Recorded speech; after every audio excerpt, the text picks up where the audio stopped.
You're listening to Inside of You with Michael Rosenbaum. If it looks like I just woke up, I did.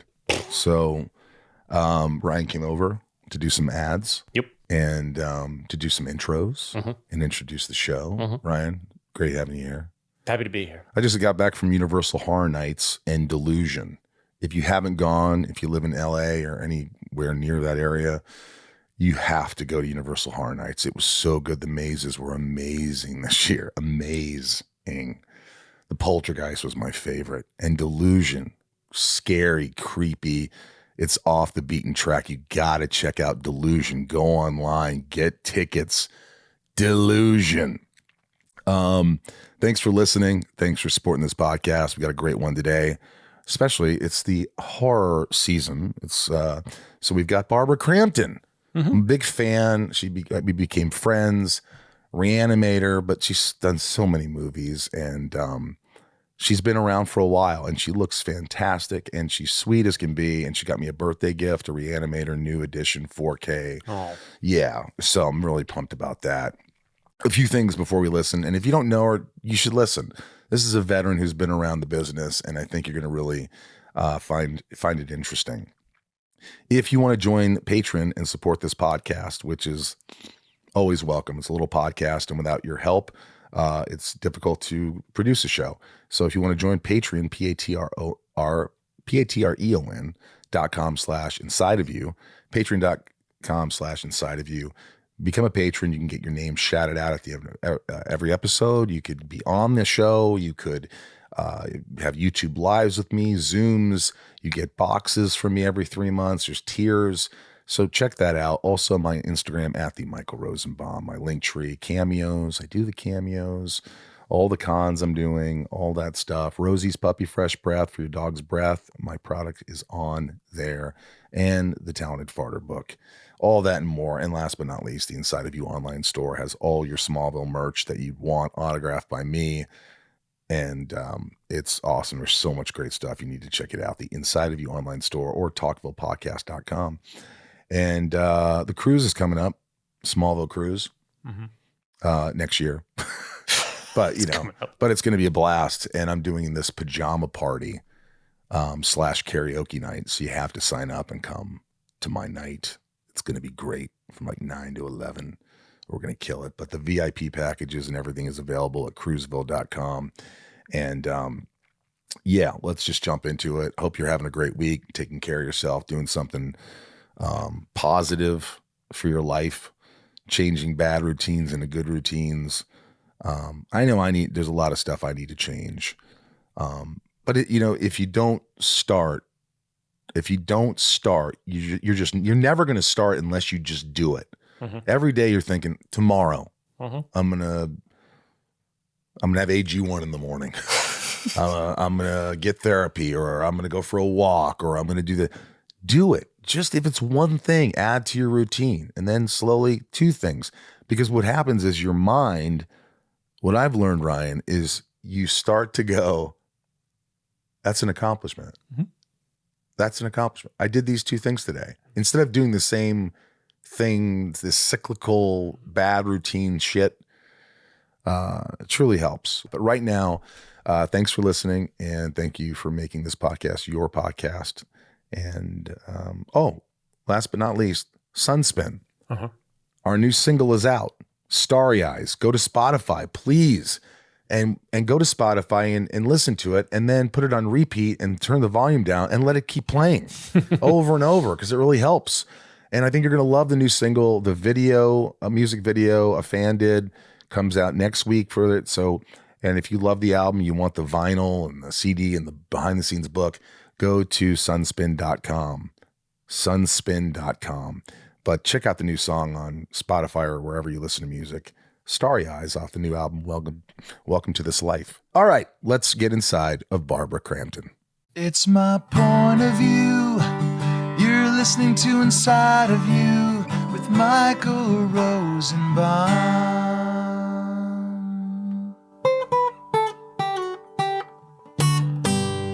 Inside of You with Michael Rosenbaum was not recorded in front of a live studio audience. Yeah, I'm supposed to be a horror aficionado. I should know my. Yeah, the first thing you did was look to your right and you said, Freddie. Yeah.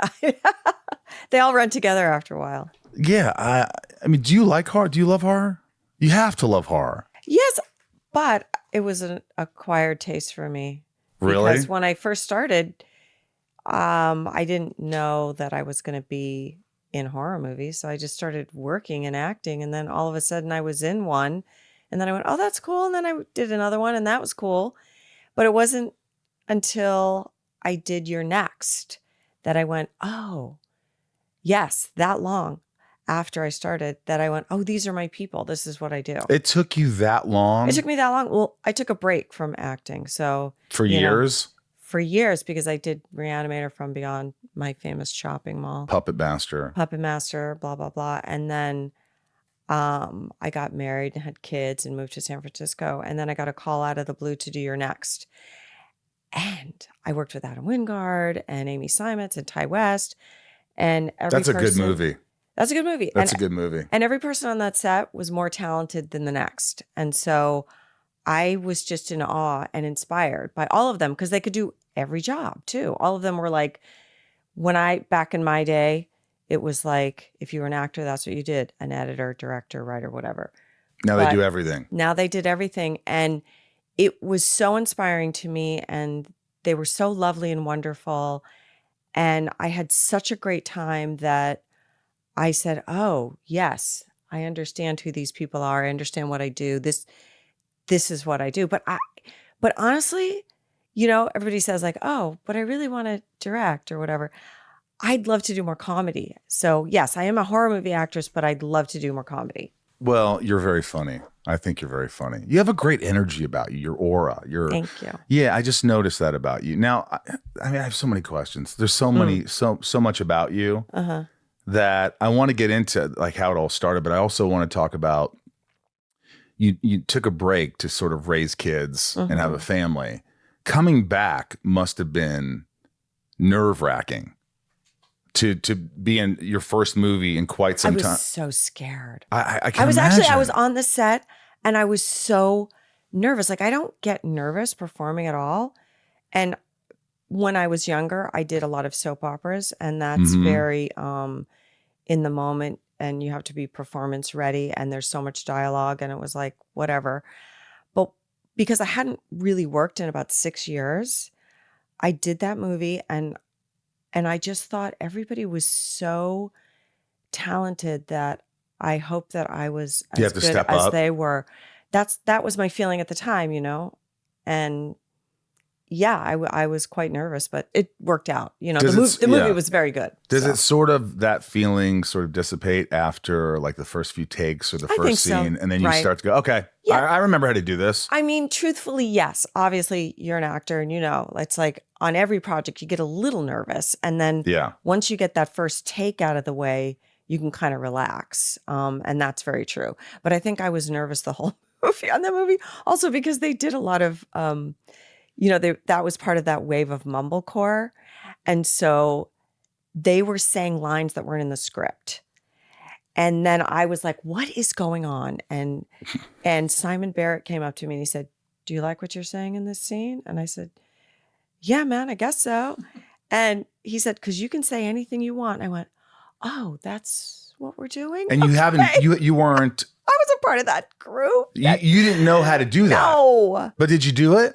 A little bit, yes. But you were nervous. You're like, I just know to say these things. Yes, I'm going to say something and let's see how it lands. And it was awesome. And there's a guy named Joe Swanberg that was on the movie. And he really is like a mumblecore guy. And he Mumblecore? Yeah. Have you heard that term before? Have you heard that, Ryan? Yes. I just thought like improv. I just think of, It is kind of improv. Yeah. Off the cuff kind of thing. Right. It's like people that write scripts or have stories, but it's not written in stone. So you can kind of riff off the other person and say whatever you want. I love that. It was super fun and freeing because I've also worked with directors that were very heavy-handed. And by the book. By the book and the script is everything. And you say to them, and one of these is Stuart Gordon, by the way. I was going to say Stuart Gordon. Yeah, because he came from the theater and I would say, I'm not really sure about this line. I'd like to maybe change it to this or change this word. And he'd say, no, you can make it work. And I'd say, yeah, but I don't know, it sounds a little more natural if I say it like this. And he'd say, no, I know you can do it, Barbara. And I'd be like, yeah, I can do it, but it's going to sound better if I say it a different way. But it's just, did it end up working out, or you're like, no, I should have done it my way? Listen, I always feel like if you work for a director, you're in that person's movie, and you just got to go with how they work. So I don't really know how to answer that question. Yes, I still feel like if I had been able to say what I wanted to say, for me, it would have made more sense. But for him, he's looking at it from a different point of view, and for him, it made sense. So, right. Yeah. Now, growing up, your dad was a carny? Mm-hmm. Now I can't even imagine what that's like. What was it like? Because you were all over the country, right? Well, we traveled with a certain fair circuit that was like through Pennsylvania, Ohio, and Virginia. And it was called Ken Penn Amusements. And so they had their spots mapped out. And it was super fun, let me tell you. I mean, I grew up with 5 kids in the family. I'm the youngest. Everybody manned a different game. My father had the Crazy Ball birthday game, a basketball joint, a balloon dart game. And I could ride the rides all day long. Was there weird shit like beware the 2-headed cow? Yes, exactly. There was a 2-headed cow that traveled with us, and a bearded lady and a tattooed It was really person. a 2-headed cow. There was really a 2-headed cow that traveled with us. Yes. How did you know that 2-headed cows? I mean, they really existed. I remember being at fairs up in Orange County in New York, and going once, and it was just like, I'm this little boy, and I'm see the 2-headed cow, and see. And it was frightening. It was like, oh my God. Frightening. And there's like a fetus like that's inside of a jar with formaldehyde. Yeah. It's all real stuff. Yeah. Did that freak you out, or you just kind of got used to it pretty quickly? I got used to it, I guess. It didn't scare me at all. That's probably why I did do horror movies and did do like freaky things. Because nothing really ever affected you. Nothing fazed me. Like I still today, I don't get fazed by things. Are your folks still with you? No. Is it recent, or has it been a while? It's been a while. My dad passed away like 20 years ago. I mean, being part of that whole, they called him Whitey, and they said he was the best mic man in the business. And, he was great at card games, card tricks. He was great at calling people in to, hey, Chestine, come on in here. Let me show you how to win one. Chestine, like what is that? What is that? I don't know. It's a little rude, but he was. Hey, back then. Back then you could get away with it. You got away with everything. Yeah. Right. He was a big drinker, big gambler. You have to be a gambler to do that kind of life and have 5 kids. How was their marriage though? Oh, okay. Now you're getting into some personal shit. Yeah. My dad was like forever having affairs with different ladies on the road all the time. And your mom knew it? Sometimes no. And she stayed with him? Yeah. He would leave and have an affair with a woman and then come back to my mom and then leave and come back. So sometimes we were on the road, sometimes we weren't. It was a very fractured Did you childhood. see him on the road with women? One woman in particular, yes. Yes. Mm-hmm. That stayed with you? Oh, yeah. Because you hadn't seen it before. Yeah. This is like Barbara Walters' moment now. Yeah, I could start crying. Really? Yeah. Oh, yeah, it was terrible. That's horrible. It's funny because when I was a kid, I always thought my mom was having an affair.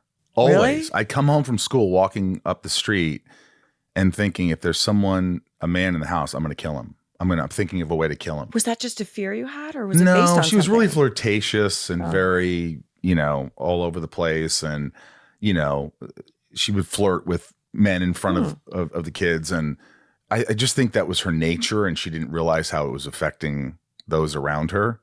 And she was just a people person, a people pleaser. And, and so I always had that fear. I remember going to my grandmother as a little boy. My brother went with me, and when we were staying at my grandmother's house during Christmas, and we both went up to my grandmother and said, I think, mom's having an affair, or, or I'm like, what do you mean? Well, and she always flirts with men in front of us, and it makes us uncomfortable. That's weird. Well, what did she say? My grandmother said, what are you doing?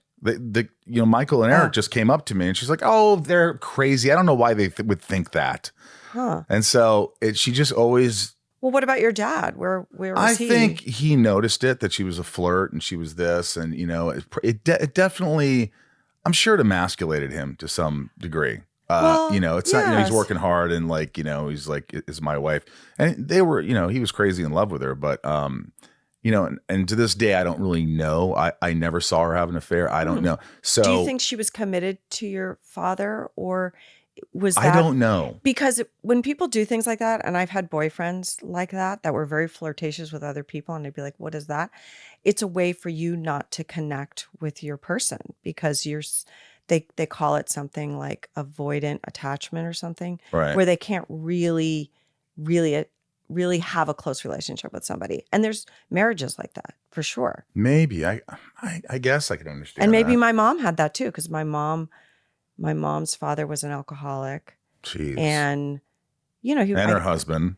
And her husband. And so of course you go for somebody that's like what for a similar situation. So it could be that. Inside of You is brought to you by Prolon. You guys really want to hear this because this is pretty amazing. I just started using it. Look, we've all set health goals: lose weight, exercise more, eat better. But without a plan, they often fade. That's where Prolon comes in. It's a 5-day fasting mimicking diet, and it gives you a science-backed structured approach to stay on track and see real results. Prolon offers an injection-free way to help to lose weight and help to burn fat while protecting lean muscle and maintain results. In just 5 days, it can help activate fasting pathways to help support metabolic health and rejuvenate cells, all while letting you enjoy real food. Prolon is a plant-based nutrition program featuring soups, snacks, and beverages designed to help nourish the body while keeping it in a fasting state, helping to trigger cellular rejuvenation and renewal. Prolon has been shown to support biological age reduction, metabolic health, skin appearance, fat loss, and energy. Next Gen builds on the original Prolon with 100% organic soups and teas, a richer taste, and ready-to-eat meals. With Prolon Next Gen, you get everything you need pre-packaged, ready to go. Each order of Prolon's 5-day program comes with 5 boxes labeled by day, so you know what to eat each day. Everybody knows fasting can have health benefits, but they also know fasting can be challenging. Not with Prolon. Prolon is a science-backed nutrition that has been shown to help support healthy cardiometabolic markers. Prolon can help change your relationship with food in just 5 days.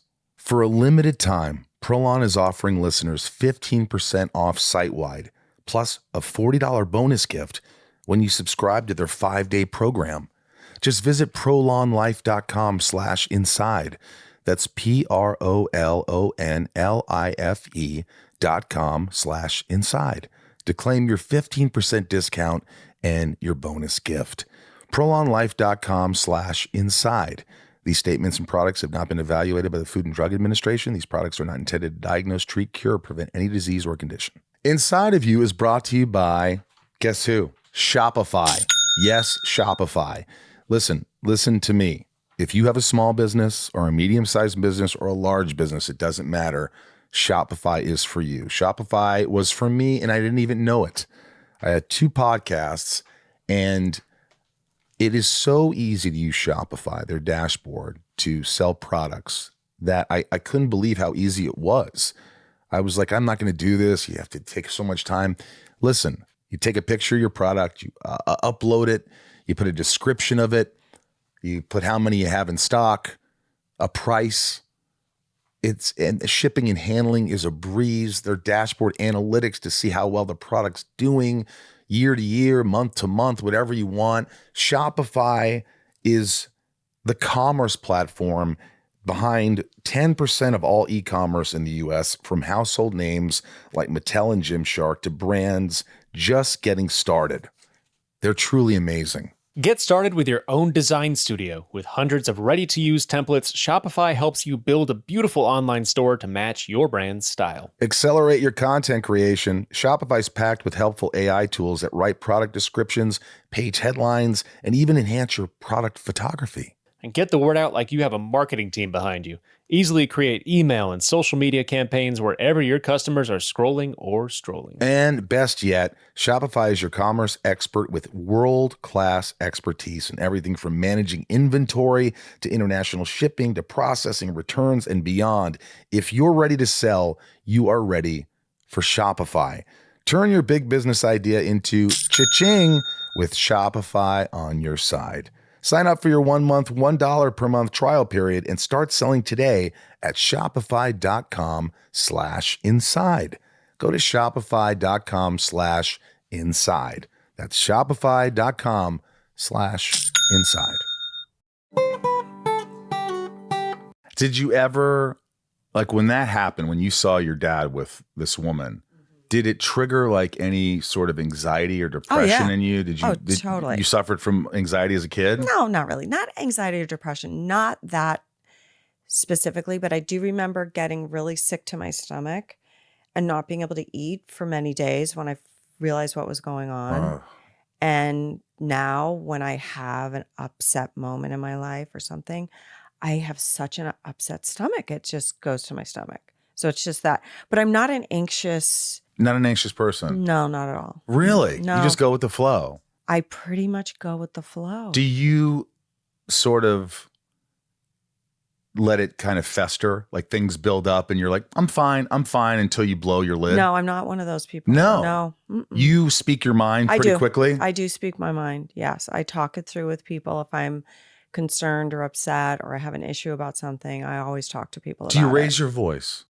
Not so Are you much. a yeller? No. See, I don't see that in you. Yeah. No. I'm pretty calm, but I don't know, friends of mine who follow astrology, I'm a Capricorn. I'm a Cancer.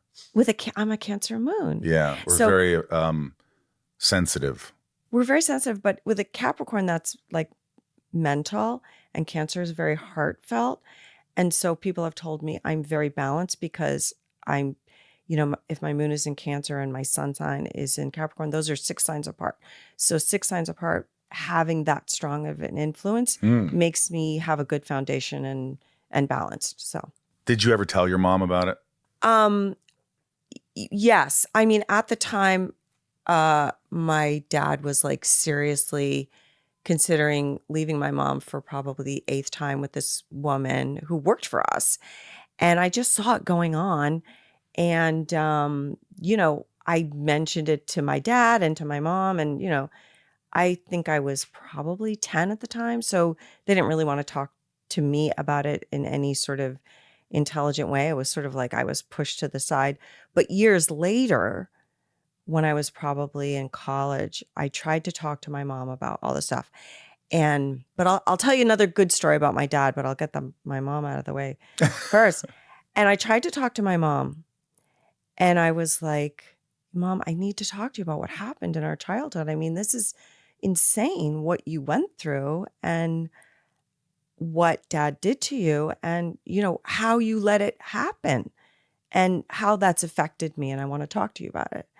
And she started crying. And she couldn't discuss it with me. It's too hard. It was too hard for her. And so we didn't talk about it. And then I think I tried again a couple years later and she cried again. And, my poor mother, she just wasn't capable of it. So we never really got into it. She didn't want to address it. No. She tried to just keep it like it wasn't real. She knew. She was smart. She knew. She knew, but she just focused on other things. And she stayed with him. She stayed with him until when I moved to Los Angeles and I got my first big job and I made a lot of money. I went to my mother and I said, you need to get a divorce from this man. You said that? Yes. And I said, because I can't take it anymore. And she said, okay. And I paid for her divorce from my father. Did he resent you for that? No. He knew that you kind of instigated that whole thing? Yes. And so the thing with my dad was he would leave and come back, leave and come back, leave and come back. So I thought, well, that'll be it. He won't be able to come back to my mother anymore. You know what I mean? But years later, he tried to again. And I was like, you guys are divorced, so you're not coming back. Did she take him back? No, I told her not to. Like, I was the strongest voice in our family of, you need to put up a boundary. My dad was not a good guy. He was fun. He was a really fun guy, but he wasn't a good husband. Wasn't a good husband, really wasn't a good father. So on his deathbed, yeah, right? Yeah. I like this. I said, my kids were really little at the time. And I said to my friend Shanti, Shanti, if you're listening. I said, oh my God, my dad is like in hospice and he's going to die. And what should I do? And she goes, Barbara, you get on that fucking plane and you go talk to that man and you say everything you ever wanted to say to him. And I'm like, and I started crumbling like my mom. No, I can't do it. She goes, you get on that fucking plane. You get on, you get a reservation tomorrow and you get on that plane and you go talk to him and you say everything you ever wanted to say to him that you have been, bottled up inside of you for years. And I went, and I know Shanti to be a very smart person. And she actually went through the same thing with her family. Like there was an issue in her family. So she did the same thing. And I said, and she know my whole history. And I said, okay, I'm going to do it. So I got on a plane and I went to Pennsylvania and he was living with that woman who worked for us, but he was not living with her because he was in hospice. And they had a son and, I saw him for a minute. He's fine, whatever. I don't have any grudges against him. No. And so I went and talked to my dad and he was like, oh, so happy I was there and everything. And I said, I just want to let you know that I'm here to see you, but I'm also here for a selfish reason because I have some things that I want to say to you. What was his reaction right when he knew it was coming, didn't he? Or No. did he not? No, my father, I think, was really a narcissist because he went, oh, yeah, what is it? And I said, well, I'm really angry at you for like leaving, come back. All the time when you weren't with us, you weren't even supporting us. We had no money from you. And you kept, just having affairs and coming back to, my mother. And were you crying? I'm sure I was at the time. Yeah. And I said, I have a lot of anger towards you. And I think it's really affected my relationships with men in my life and just, my family relationships and you. And I have a lot of anger. And I just feel like you weren't there for me. And he said, I don't know what you're talking about. I was there for you. I did everything that I could for you. And I don't know where this is coming from. And I don't know where you get off saying this to me. Complete narcissist. And you know what though, Michael? In that moment, I was released because I had an epiphany because there was so many times that he wasn't around for like a year period, 6 months, 2 years, that I went, you know what? I'm glad you weren't in my life because you're a bad person. Did you say that? I don't think I said that, but I thought it. I was like, because you weren't there and because you are such a bad person, I think that the influence of you isn't as present in my system as it would have been had you been in the house all the time and acting like a jerk, acting like the jerk that you are. My mother was, a lovely, sweet, dear person. So I think I hope my energy is more like her, not like deceitful like my dad. But I had the epiphany. And I'm so glad my girlfriend said to me, go talk to your dad. Because then I really felt released from him. When he said that to me, I was so honest with him. And he was so honest from his own truth with me that I went, yeah, you're a fucking bad guy. That's intense. Yeah. Did you, when you left, was there like, all right, I love you, Dad? No. You just kind of were, you were almost, it was sort of out of body, sort of like, I can move on now. I can move on. And I think that's awesome. And probably from that conversation, I learned that you have to be honest and speak your truth with somebody. Yeah. And no matter what. And it's okay what they say because it's not about you. It's okay if what they say isn't what you want to hear. Mm-hmm. You know what I mean? Exactly. Yes. Because that's well put. Yes. I have relationships where I'll never get what I want. Yeah. Which is so simple, which is so easy that I would think that why can't you just sort of acknowledge what I experienced? Yeah, but it wasn't from his truth. He couldn't really acknowledge it because from his truth, it was something else. And all you can do is speak your own truth. And however people treat you is not your fault, or it's not because of you, it's because of them. And, it's part of that Zen Buddhism. If anybody studied that or know about that, it's like non-attachment to outcomes or to what other people say about you or feel about you. The only thing you have is what's in your own heart and your own truth. And you have to speak that as much as possible and without any attachment to any sort of outcome. Were people surprised by your success? I say that because I was in a small town. Nobody knew my name. Yeah. I wasn't supposed to go anywhere. I was supposed to work at the grocery store, and somehow I made it. Sure. Somehow I did it. So were people, including family members, sort of like, what? Yeah, I think surprised, I guess. I don't know. I wanted to be an actor from the time I was really little, like a lot of people do. You play pretend. And when I was 11, I think I stated I want to be an actor. And everyone's like, oh, okay. Good luck. Yeah. Oh, that's nice. I think my mother said take typing lessons or something, just in case. But I always knew I wanted to do it. And I was in school plays from a very early age and went to college and then basically moved to LA right away. So I just did everything that I wanted to do. I wasn't afraid. I just did it.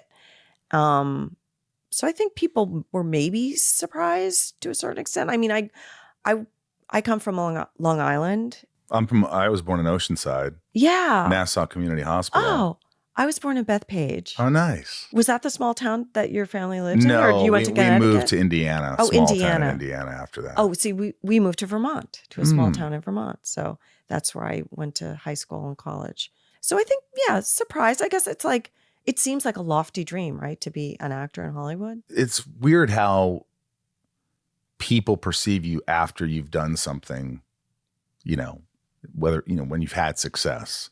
It's interesting because especially for me, when I go back, I could just see that people, treat me different or talk to me different. Whereas, if it was me before, it would have been like not paying attention to, not really giving a shit. And there's always, so you're never sure what's real. Oh, well, it's very exciting what you've done. Yeah, it's exciting what we've done. It's exciting when you've had any success in life and you're able to, I think for me though, I was doing it to get approval a long time. From your parents? It's not that I didn't like it. Sure. But it's not that I didn't like what I was doing. I found something that I was good at that I enjoyed. But I think for a while it was like adoration or, somebody paid attention. You're finally accepted. You've done something good with your life and people and you enjoy that. You're like, wow, I'm around people who like me. And then you realize, no, that's not what it's for. That's not what, this isn't healthy. No. So then, of course, you start to realize you have to go through all the demons, check in and sort of go, where does it come from? What didn't you have as a kid? What, and fill in those gaps with real things that have value, Yeah. But did you want to be an actor from a young age or? I was always doing crazy shit. I was always like doing impressions and reenacting scene, memorizing stuff. I used to take my parents' VCR and bring it up to my bedroom and hook it up to my VCR and just copy horror movies. Oh. And just spend my weekends doing that. I never went to a high school dance. I never went to prom. I never was on real dates for the most part.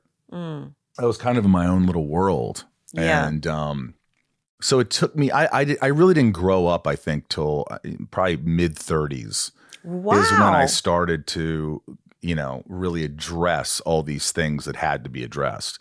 And, therapy and really getting to the bottom of things and then understanding and saying, hey, this happened. This isn't your fault. You deserved better. Forgiving. All these things that if you don't do that, you're living a lie. You're completely living a lie. After you did that change your approach to your craft? Yeah, it did. It just, it sort of made me feel like do things because you want to do them, not because you think people will give you adoration, not because your agent's going to be happy, not because you'll get attention. Do things because you want to do them, because there's a passion for it. Yeah. It gives you purpose. If you can do that, that's That's the closest thing you get to happiness. Right. You know, so I just don't think I was very happy. I think I was. As a kid, you weren't. Yeah, I think I was. Well, I mean, I had fun with my friends if I look back. But I remember I was always with my friends at their house with their parents. I'd stay a week at David Idleman's, a week at Danny Cutter's. I'd be over at the Shepherd's house. I'd be at the Camacho's house. I was never home. I just didn't want to be home. Right. And where was your brother in all this? My younger brother, well, I had an older brother who ran away from home when he was in high school. He just he and my father didn't get along. So my sister, it was from my mom's first marriage. So my sister called my mom's mother, my grandma, and said, you got to get him out of here. And one day my brother just wasn't home when I came home from school. He just had left to New York and he stayed there. How old was he when he left? 16. Oh. And, my sister graduated and eloped and all that.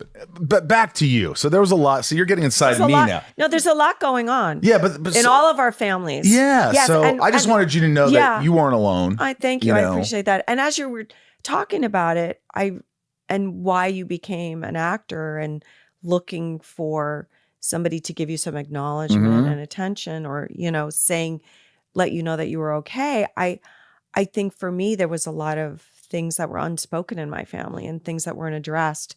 And maybe that's why I became an actor too, because when people ask me, why do you act? I mean, what is it about it that you love? Yeah. And I always say, it's because I want to illustrate the human condition. And that's it for me. It's like, I want to tell the truth. Yeah. I want to tell the fucking truth every time, no matter, and that really speaks to me. Yeah. No matter what role I do. And I think that I'm realizing that in this moment, that's why I became an actor, because I want to speak the truth. Yeah. That's brilliant. I think that's true. That's important. It's like you're doing it because you want to. I love becoming different characters. I love doing something. And, I always felt like when I was younger, it was like, oh, I get it. Not being me is good. Being someone else is better. People want to see someone else. They don't want to. Yeah, well, that's kind of. Yeah, I think that's what I'm sure a lot of people go through it. But when you started working, you did soap operas and this and that, and you were making money and things were going well. You loved it. You were enjoying it. You were enjoying your life. Imagine you were on the road. You were working, with your dad at these carnivals or whatever, these fairs, and next thing you know, you're on a soap opera. And how old are you when you're doing this? Well, I was on the road until I was about 16. And then I went to college for theater and studied theater. And then I think my first job I got when I was probably 21. I had auditioned for, 22, because I moved to Los Angeles right after college. And my first audition was for the soap opera Days of Our Lives. And I tested for it. And like sand through the hourglass. Yeah. So are the days of our lives. Yeah. And I got the job. Wow. My first job I auditioned for. So I did that. What year was that? Like 88.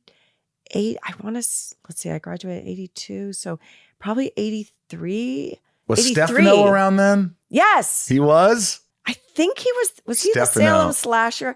I got killed by the Salem Slasher after about a year. Wow. I worked opposite John Delancey. He was my boyfriend. Wow. Was he sweet? He was so nice. Yeah. He was a great actor. Really He did all the Star Trek stuff, right? He did a lot of Star Trek stuff after that. That's amazing. I mean, when you started your first movie wasn't Re-Animator, was it? No, I think it was Body Double. Body Double. Yeah. How was De Palma? Amazing. Was he? Because I hear such horror stories. Really? Yes. This show is sponsored by BetterHelp. We can find support in some very surprising places. The group chat, a kind stranger, our neighbor, maybe even our favorite barista. And support is fantastic. But you know what else can help?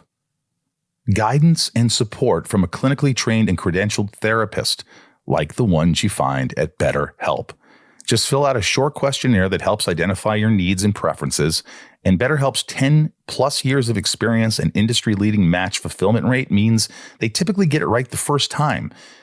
BetterHelp is convenient too, completely online. You can pause your subscription whenever you need to and switch counselors anytime at no extra cost. And I know that's a worry of a lot of people. Do I have to tell that? No, you just change. It's easy. And BetterHelp makes it easy for you. Plus, BetterHelp is high trust certified and complies with GDPR standards, which means they meet some of the highest global standards for data privacy. Support is awesome. Support from a licensed therapist who gets you, that's priceless. As the largest online therapy provider in the world, BetterHelp can provide access to mental health professionals with a diverse variety of expertise. Find the one with BetterHelp. And our listeners get 10% off their first month at betterhelp.com/inside. That's BetterHelp, HELP.com/inside. You didn't experience that. He was nice to me. I mean, I had 3 scenes in the movie, if anybody's seen the movie, and one of them was a sex scene and 2 of them were dialogue scenes, and the dialogue scenes were cut. So I only have like a sex scene in the movie where I'm cheating on Craig Wasson, and then supposedly that sets the tone for the rest of the movie. Like he goes crazy and flips out. But you didn't experience that though. With him, no, he just kept asking for more takes and more takes and more takes all the time, you know. And he didn't give a lot of direction to me, but he would do it again. Yeah, just try it again, or, you know, let's see a different angle. Was it weird doing a sex scene for the first time? Mm-hmm. Were you had to be nervous? Yes, of course. Back to the nervousness. Yes, of course. It was my first movie, and it was a big Hollywood set, obviously, you know.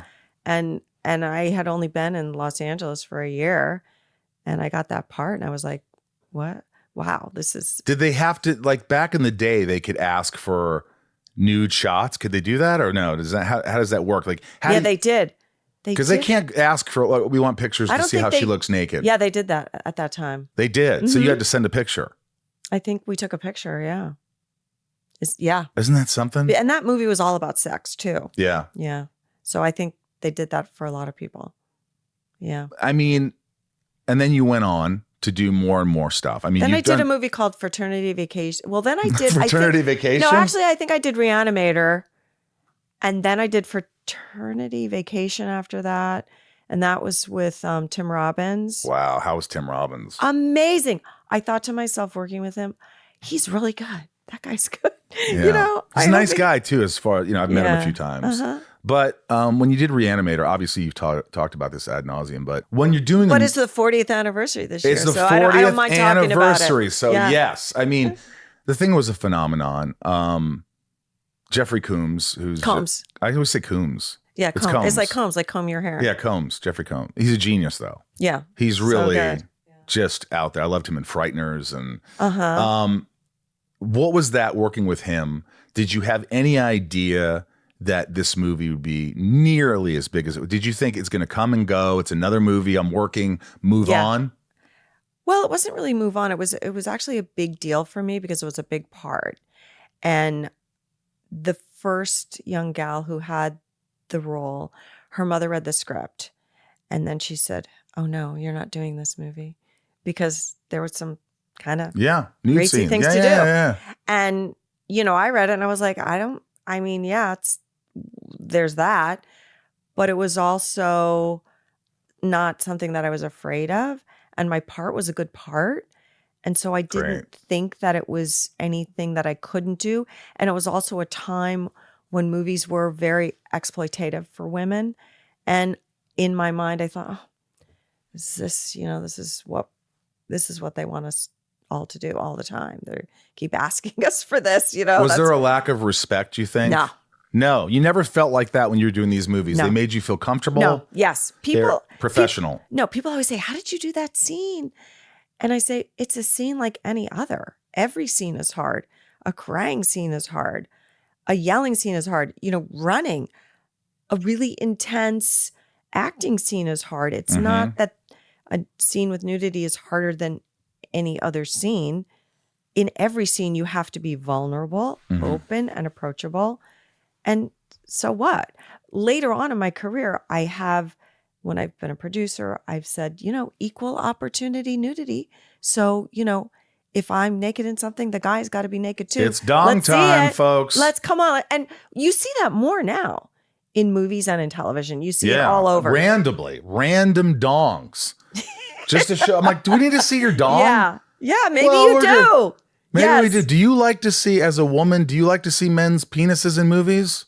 I don't mind it if the scene calls for it, or like a little butt action. Or I mean, that's shirt different, off but whatever. like, I guess like if Well, one's you're gonna not looking inside of my vagina either. Yeah, you're not. Right. Okay, it's not that. Right. No, so I'm not. I don't need to see the dong like right there in front of my face, but something. It's sexy, sure. Why not? Well, yeah. Hello. Yeah. I mean, it's like me seeing boobs. Yeah. I'm still like, I watch these old movies and I'm like, whoa. Well, what's the most, like, right? What's the most sexy part of a woman that you think looks pretty on screen? Is it the boobs, or is it, down below, or what is it? You're asking me? Yeah, I'm asking you. I definitely love a good pair of boobs. I think that's what it is. I love a really nice butt. Yes, sure. Sure. I mean, I love all that. And if a movie's good on top of that, and they add a little nudity, and obviously they don't do a lot of it now. Do you think that? Go ahead. You're going to say something. I think it's about taste, and it's about not nudity, not for nudity's sake. It has to be. Yeah. Well, but it was back then. It was nudity for nudity a lot, but I always whenever I had to do it, I always made it had to be part of my character. It wasn't like, oh, here I am. Oh, look. No. Right. And I would never really do that unless I had a part that I felt was smart or had some other foundation underneath it. It made sense. And it made sense. And, but years later, I was having lunch with my friend Shanti. At Euston's at the Century City Mall, when there used to be a Euston's there, it's now something else. And we're sitting there having lunch, and a safari jacket walked up to me. And I looked up, and it was Brian De Palma. And so we had a lovely chat. And, I said, I did this part for you in this movie. And, I had those other scenes. And I thought, well, that's okay, because Brian hires the same people all the time and whatever. So I'll get another chance.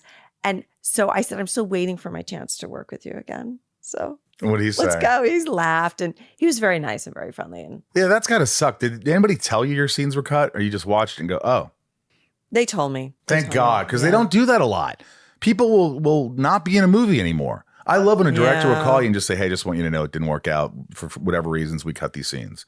A lot of directors have, I haven't been cut out much, but when I have had scenes cut out, they've told me. Yeah, me too. I had I did this one movie, and believe it or not, the late Roddy Piper was in it. I know him. And I knew him. I loved him. He was great. He was so great. And he brought his kids and his family to the movie, and he had a bigger part. He wasn't in the movie.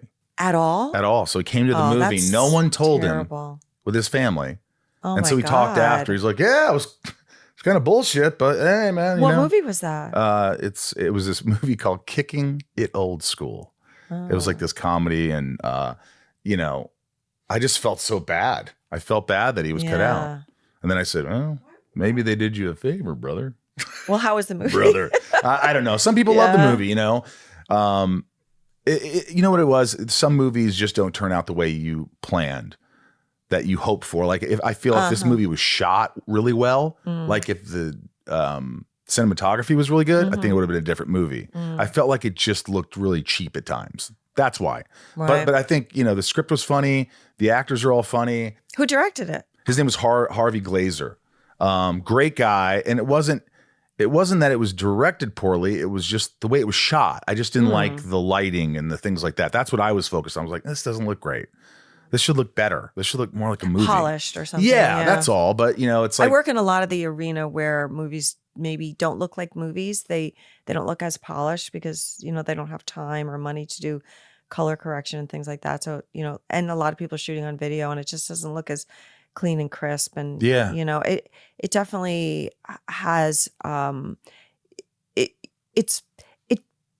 it impairs the viewing experience sometimes when you have a movie like that. But what you said, though, oh, the movie doesn't turn out the way you think it's going to. I don't know if I've ever done a movie where I've watched it and gone, oh, that's exactly what I pictured. Every movie I've ever done, I feel like is a little bit different than what I saw in my head. Yeah. You know? Some better than I thought. Some Yes. worse than I thought. Right. Some I'm just like, wow, this is great. I know. I did a movie recently called The Last Stop in Yuma County. And yes. Did you watch that? Yes. Fuck, man, that was so That's good. intense. And I read it and I thought, wow, this seems pretty good. And I loved all the people that were in it, and some of them are my friends. And after I saw the movie, I was like, this movie is amazing. I can't believe this movie turned out this great. And that rarely happens too, where it really over-delivers. And that movie over-delivered. Well, like Jacob's Wife. Oh, thank you for saying that. I love that movie so much. It's really well shot. It's really well acted.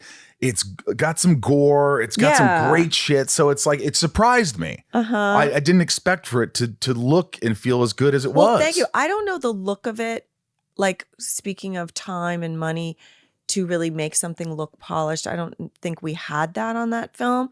But I do think we had moments of it in certain scenes. And I'm very proud of the work that everybody did on it.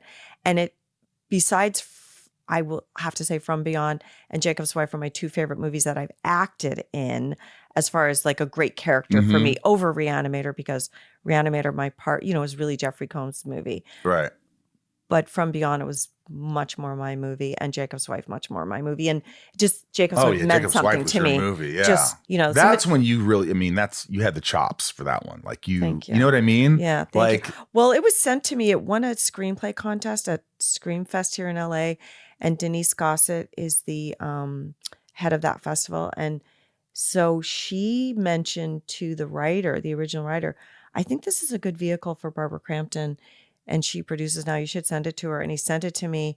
And I went, oh, man, I love this script. This is so good. I love what the movie's saying. It's about a vampire, but it's really about how you keep a long-term marriage going after one person changes, a la becoming a vampire. Yeah. But when one person changes or does something different, can you keep the love between you? Even though are you going to bite the guy and turn him into you? An exaggerated version of that. Yes. Can your partner let you be who you want to be? Right. Yeah. Do you want to take them on the journey with you, or do you want to leave them? I mean, all of those questions come up in the film. And I always feel like the best horror movies are the ones where you take away the blood, the gore, the sex, whatever it is. And you need to have a good story and you need to have characters you care about. Take it away. If you have that foundation, you've got something. Yeah, absolutely. You say 40th anniversary of Re-Animator. Are they coming out with the Blu-ray? It's out now. It's out now. They just got mailed to people. So people are getting them now. I'm getting it. But yeah. What is it? I'll get you one. Really? Yes, I'll get Signed? You $40. No. $40. No, of course, I'll give it to you. But let me yes. I know you have a big collection of things. I know, look at all this. But what's added? What's in this 40th edition? Okay, well, there's a bobblehead of Dr. Hell. There's a needle, like a hypodermic needle, but those box sets, not really a box set. No, they come from China, so they're a little delayed because of the tariffs. So they have the regular ones that have. There's a really wonderful interview with myself, Brian Usna, because Stuart Gordon's no longer with us. Brian Usna is the producer of the movie, and he owns all the sole rights to it. And Jeffrey Combs and myself, and then there's another interview with Bruce Abbott, and then there's a little booklet, and Katie Riff did an interview with me, and she wrote a whole thing up, and then I think deleted scenes at all? I think there's some deleted scenes in there, or added scenes, or there's all of that. I love that. We're also watching the movie and doing a commentary on it, so there's a little bit of that going on too. You ever get starstruck? Yeah. You ever see someone at a party or whatever, and you're like, oh my God. Well, one time I was going into an office in at Warner Brothers, and I was going to meet Phyllis Huffman, who was a casting director. Is she still around? For her. I don't know, but it's been a while since I've auditioned for her. She's cast me and stuff, I think. Yeah. Yeah. So I had a general with her, and I'm kind of waiting in her office, and it was a long time that I was waiting. I think I waited like a half hour, and I'm like, what is going on? Why is this taking so long? So the door opens and out walks Clint Eastwood. Wow. And I'm like, well, that's why I was waiting. Clint Eastwood was talking to her. And he has an office there, I guess, or he did I think he still does, but he had an office there at the time. And he walks out and, you know, I think I just stood up and I was like, oh my God, you know. You did? Whatever. I don't think I said, oh my God, but inside I was saying that. But I'm sure that I stood up and I went, and then he walks over to me and he goes, hi, I'm Clint Eastwood. And I said, I know. And that was it? That was it. I think we chatted for a few minutes. He didn't get your number? No. Well, I'd love to call you and maybe Oh my God. have a cup of Joe or something. Yeah. Yeah. Man. One time I was I worked with him too. I did a movie with him. Yeah, my first movie. What was that It was called one? Midnight in the Garden of Good and Evil. Yeah. And his direction was so. He directed you? Yeah. He was so. It was Come on. He just like after a take would go, well, Michael, how'd you feel? I go, I felt great. How'd you feel? He goes, I felt great. You want another one? And I go, do you? He goes, well, let's just do one for fun. Maybe on this time, just acknowledge the jury. But he was awesome. He was so cool. We talked every day. It was a dream. I met one of my heroes and it was a dream. It was a dream. It was. Mm-hmm. But I was definitely starstruck. I was, you know, I've definitely been starstruck when I've seen, like when I met Morgan Freeman at the Golden Globes. He would be the person I'd really want to work with. Oh. I would really, I mean, there's a few people like Gene Hackman I would have wanted to work with. May he rest in peace. I mean, obviously, he's like my favorite actor ever. I love Gene Hackman. He was amazing. But Morgan Freeman is my other person that if I ever got to work with anybody, if I could choose, Barbara, who do you want to work with? You're going to do a scene with Morgan Freeman. Well, I do like you. You're a good actress. Oh my God, you're so good at voices. Barbara. Hey, if you're loving Inside of You and you want to keep the show going, I encourage you to check out our community at patreon.com/insideofyou. When you join, you get access to bonus episodes, early sneak peeks, and a real spot in our Inside of You community. It's really awesome. We're talking episode discussions, exclusive Q&As, even a chance to help shape new segments on the show. Plus, if you're all in, you'll get shout outs and some special care packages sent your way from yours truly with little notes that I personalize. And most importantly, your support. It makes a huge difference. So join the community and let's keep this thing going together. All right, this is called Shit Talking with Barbara Crampton. This is the top tiers. Go if you want to become a patron and support this podcast, please do it. Patreon.com/insideofyou. And in fact, some patrons, you could even be on the show. So look at the tiers and come on. But here we go. This is rapid fire. Or if you really need to answer it slowly, you can. Mm-hmm. Okay. Raj. That's his name, Raj. He's asking the question. Oh, okay. Tell me about a time you felt pushed to your limits. Time that I felt pushed to my limits. Like, I can't fucking do it anymore. Like, oh my God, do we have it? Maybe it's a take. Maybe it's a relationship. Oh, yeah. I mean, definitely that scene in Reanimator was definitely pushed to my limits. That scene, I would have to say that. On the table? Yeah. I mean, that was definitely, it's not like I had to do it so many times or anything, but it was tough. It was pretty tough. It was everybody was awesome and so nice. Really nice. I mean, amazing. I love that. Like everybody was so sweet and kind to me, but yeah, I mean, for sure. Jessica B, if you had to lose one of your senses, sight, hearing, touch, taste, or smell, which one would you choose and why? Well, smell, because I've already lost it because I had COVID like 4 times. And, you know, I mean, I lost it for a year. That wasn't so bad. The worst thing for me would be I could be okay with going deaf, but I don't think I could be blind. Yeah. What do you think about that? Yeah, I would definitely rather see. Me too. If possible. Yeah. Yeah. I mean, if you can't hear something, you could at least write it down or see where you're going. I think maybe smell, if I had to choose one. Yeah, smell is like. I mean, the only thing is smell. Yeah, I mean, they're all tough. But anyway, Kareem. Barbara Crampton is a real one. Of the Stuart Gordon film she was in, which is your favorite?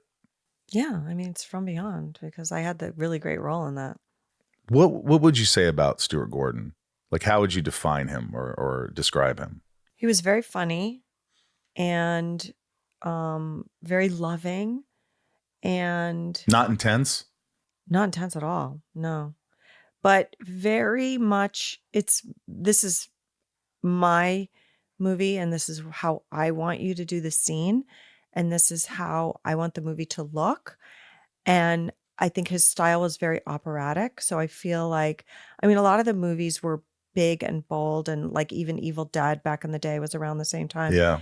Some of it feels like overacted in a way and playing to the back of the house. And I think Stuart coming from the theater always wanted that. He wanted us to like really fill up the space and really do something big and bold. I did Space Truckers and Dennis Hopper was in that movie. And I had a few scenes with Dennis Hopper. Wow. And that was the first, and Stuart had a long career by that time. And I remember him giving some direction to Dennis about, doing something big or whatever. And Dennis said to him, "It's there, man.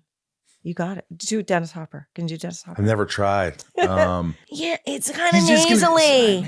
He was a good man. Wait, he had dreams. Yeah, that's pretty good. Heineken, fuck that shit. Pabst Blue Ribbon. I don't know. I've never tried to do it. I have to. I think he's more nasally, maybe. Yeah, I've never done one. But on that movie, working with Dennis Hopper, he learned to just be okay with the camera's visual and it sees everything. You don't have to do much. Just, Yeah, when Dennis Hopper says, yeah, I think you got it, man. And Stuart said to me later, that's when he really realized that he didn't have to do this grand thing, but also, taste change and it's just the style of the movies that he came into. And that's what made Reanimator great. That grand feeling of an opera.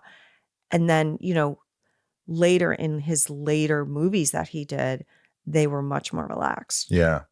Leanne, what is the one nice thing you do for yourself to prioritize your mental health? I meditate. You do? Yeah. Does it really work? It does. I have a mantra. So. Yeah? Yeah. Mm-hmm. I think it works. Yeah. Yeah. It's worked for me. I need to get back into it. Yeah. I did transcendental meditation and I have that word. You have your word. I have my word. Yeah, I have it too. It's probably the same word. I don't know. Is it the same word? But you can't tell anybody. You can't tell anybody, so we don't know. I can tell you after. See if it's the same. It's 2 syllables. Mine is 2. Well, that could be a lot of things. Does it start with an H? No. Okay, good. It starts with a K. Okay, good. Good. So it's different. It's different. We don't have to tell each other our secret words. Little Lisa, what makes you feel at peace? Being with my children. That's a great answer. Jen T, considering you've been in a lot of body horror films, what is one truth about the human body that scares or fascinates you? You don't have as much control over it as you think you do.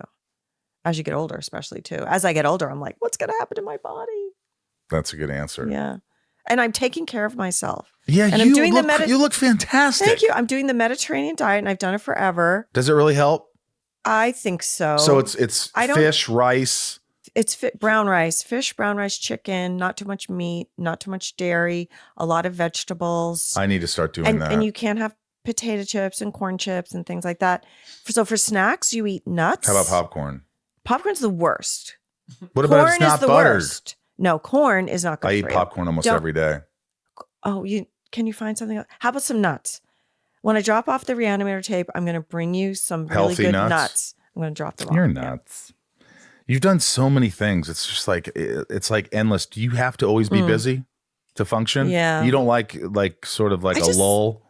No, I don't mind a lull. I mean, I like hiking and I like going on trips and I like doing other things. And my husband and I just got an apartment in New York City so that we can be more bi-coastal because my husband retired and he doesn't love being in the LA all the time.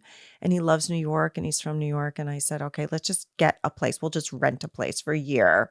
We just got it. So I'm going there soon. Did he just retire? He just retired. Did that help the marriage, you think? I don't think that had any because there's more time with each other. Is why I say that. No, because when there's more time with your spouse, you're like, really? Get the fuck out of here. Don't you have somewhere to go? No, it's not that. but more quality time. Yes. Sure, I mean, the things we do are more fun. What, anything coming up that I should know about to look for? Because you're always doing something. I have like 5 movies that I've done, and they're all have been submitted to different film festivals. So we'll hear about them soon, I'm sure. I'm on a film festival tour with Reanimator this year. So I'm going to, even though it hasn't been announced, I'm sure it's okay to say, but I'm going to go to Fantastic Fest in Austin and show Reanimator. And do you know about the Sitges Film Festival in Barcelona? No. It's a really nice one. It's been I want to go there. You should go. I don't know. I don't know if Smallville's big in Spain. By the way, I love Smallville. I just want to say. You watched it? I didn't watch every season, but I watched a few seasons of it. I'm honored. Yeah. It's awesome that you had seen it. Well, a lot of people saw it. A lot of people saw it. It was a pretty big deal. But there's my guy right there, Gene Hackman. See, that's autographed. Oh, yeah. Superman poster. Where did you get that? My friend was doing a private signing with him. Oh. And it was just him. Mm-hmm. And he didn't surprise me. I said, yeah, can you have him sign my Superman poster? Yeah. So I sent it to him, but I didn't know what he was going to say. To the second best Lex Luthor, love Gene Hackman. So that was pretty cool. Oh my God. Yeah. That is so cool. Do you do conventions and things? I think you said, do you do Gene Hackman? No. Can you do Gene Hackman? No, not really. But I remember in he's probably a hard one to do. Postcards from the Edge. Yeah. When he says to Meryl Streep, he goes, if you fuck with my movie, I'm going to fucking kill you. Do you understand? He does something. He gets really intense. Yeah. He goes, I'm going to fucking kill you. You understand me? Oh. You do your shit. I'm trying to remember, but he has that ferocity, that like energy that I just love, that an actor can explode. I know when an actor I love exploding. He was so soft spoken a lot of the time. And then, then when it explodes, like when he said that line in that movie, what's that movie called where he goes, Crimson Tide? No, where he goes, yeah, because you made a phone call. What movie was that? You made that phone call. That's with, when... it's his most famous movie. French Connection? No. His other famous movie, with that actor, Will Smith. Oh, maybe Enemy of the State. Was he Enemy of the State? Enemy of the State. Was that it? Yeah. I hope we're right. Yes, we're right. This has been an absolute treat. We got a little personal. We talked about life. Yeah. We talked about Reanimator. We talked about family, closure. This has been awesome. I didn't know where it would go. I mean, and like the fact that's what happens. All of a sudden you start talking about the carny and your family. And, I think people can relate in some way. So someone out there is listening and, there's a lot of fractured relationships and we all have them. Every single person has fractured. We all have them. And it's like how you deal with it. And well, that's it. Your life is your life, but how happy you are is the story you tell yourself about your life. Yeah. So the story I tell myself is that there is no finish line. I'm going to keep going, and I'm just going to tell the truth. I think that's well said. I loved having you. Thank you. Thank you for being here. This has been a real treat. With you. Thank you. I loved her. I loved having her here. And I can't believe how great she looks. Mm-hmm. And her attitude. I think, she works a lot because she's talented, but she looks like she's just a lot of fun. A lot of fun to work with. And thank you for all the inside scoop of about your life and who you are and what makes you so great. Love you, Barbara, and hope you like this podcast. So send messages to the YouTube channel, whatever, write a review, do all that stuff, and tell Barbara how much you loved her. I think that's it. I think that's all I got for you today. I don't like to bore you with just hours of endlessness. So why don't we read the top tier patrons? These folks give back to the show like nobody else, and they're the reason we are afloat. I can simply not do it without you guys. So I can't express that. It's not a bunch of BS. I think podcasts live and die by their audience, but this one especially, my patrons who support this show, I don't think I could do this podcast without you. So thank you. Thank you very much. All right. Top tiers. Here we go. Nancy D, Little Lisa, Yukiko, Brian H, Niko P, Rob I, Jason W, Sophie M, Miss Sophie, Raj C, Stacey L, Jamal F, Janelle B, Mike. Eldanzsupremo. Eldanzsupremo. 99 more. Yeah. And it. Santiago M. Leanne P. Leanne. Kendrick F. I'm going Kendrick. New Zealand. Blinda in. Can't do that. Dave Hall. Dave Hall. Dave Hall. Dave Hall. Dave Hall. Love Dave. Brad. See you in Liverpool. Oh, nice. And who's coming to Cincinnati? All right. Brad D. Ray H. Ha-da-da. I miss Ray. I haven't talked to Ray forever. Hopefully you and your husband and little baby boy are doing great. Tabitha T. Sweet Tabitha T. Tom N. Talia M. Betsy D. I just broke her eardrum. Jeez. Go ahead. Rhiannon C. Michelle A. Jeremy C. Mr. M. Yes. Eugene R. Eugene. Monica T. Monica. Mel S. Mel. Eric H. Eric. Sweet Eric H. Kind of looks like Erich. Erich. Amanda R. Amanda R doesn't get enough credit. No. Amanda R. And Kevin E. Kevin E's sweet. I love him. Jorel, Jammin J. Leanne J. Luna R. Jules M. Jessica B. Charlene A. Frank B. Genty. Talk to me. Randy's, plural. Randy S. Claudia. Claudia. You just got Rachel'd. Rachel D. Rachel. Nick W. Nickwa. Stephanie and Evan. Stefan. Charlenia. Charlene A. Dong. Don G. Don G. Brought to you by Don G. Jenny B76. Jenny, don't you got your number? NG Tracy. NG. Keith B. Kidba. Heather and Greg. Grether. Ellie K. Ben B. B. Jammin. Pierre C. Je t'aime, PRC. Sultan Sultan of Swing. Dave T. Dave T. Brian B. Brian B. He Pow. T. Pow. Gary F. Gary F. Niall M. Niall M. Jackie J. Sweet Jackie J. Ritzel Pitzel. Benjamin R. Other brother Daryl. And Ivan G. Ivan G. Thank you guys so much. Thanks for being patrons.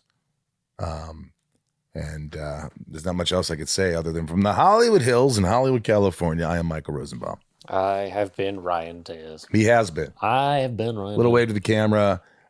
We love you guys. You know that. We're a family here. So, yeah, that's about all I got. We'll see you next week. Be good to yourself. Try to add something in your life that's positive. Add a little routine, even if it's something small, it's a success. Little successes, little success stories build brighter futures, I think. Build better days. So love you. Be good to yourself. We'll see you.